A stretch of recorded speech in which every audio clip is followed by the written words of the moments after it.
ایک بادشاہ کشتی میں بیٹھ کر دریا کی سیر کر رہا تھا۔ کچھ درباری اور چند غلام بھی اس کے ساتھ تھے۔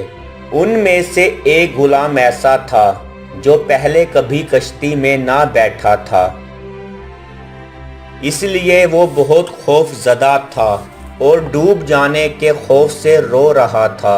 بادشاہ کو اس کا اس طرح رونا اور خوف زدہ ہونا بہت ناگوار گزر رہا تھا، لیکن غلام پر منع کرنے اور ڈانٹنے ڈپٹنے کا بالکل اثر نہ ہوتا تھا۔ کشتی میں ایک جہاں دیدہ اور دانا شخص بھی سوار تھا۔ اس نے غلام کی یہ حالت دیکھی تو بادشاہ سے کہا کہ اگر حضور اجازت دیں تو یہ خادم اس خوف زدہ غلام کا ڈر دور کر سکتا ہے۔ بادشاہ نے فوراً اجازت دے دی اور دانش مند شخص نے غلاموں کو حکم دیا کہ اس شخص کو اٹھا کر دریا میں پھینک دو۔ غلاموں نے حکم کی تعمیل کی اور رونے والے غلام کو اٹھا کر دریا کے اندر پھینک دیا۔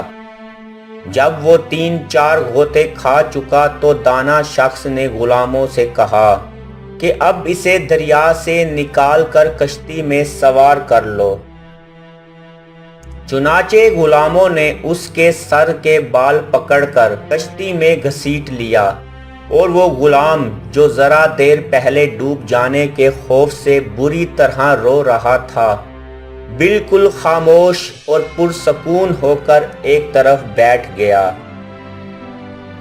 بادشاہ نے حیران ہو کر سوال کیا کہ آخر اس بات میں کیا بھلائی تھی کہ تم نے ایک ڈرے ہوئے شخص کو دریا میں پھینکوا دیا تھا، اور مزید حیرت کی بات یہ ہے کہ یہ اب خاموش بھی ہو گیا ہے۔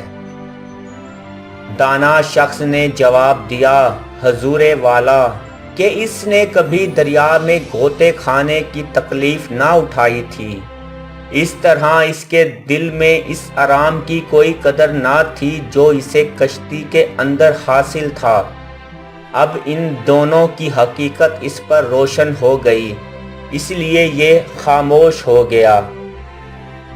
حضرت سعدی رحمت اللہ علیہ نے اس حکایت میں انسان کی نفسیات بیان فرمائی ہے کہ جس شخص نے کبھی تکلیف دیکھی ہی نہ ہو، وہ اس آرام کی قدر و قیمت سے آگاہ نہیں ہوتا جو اسے حاصل ہے۔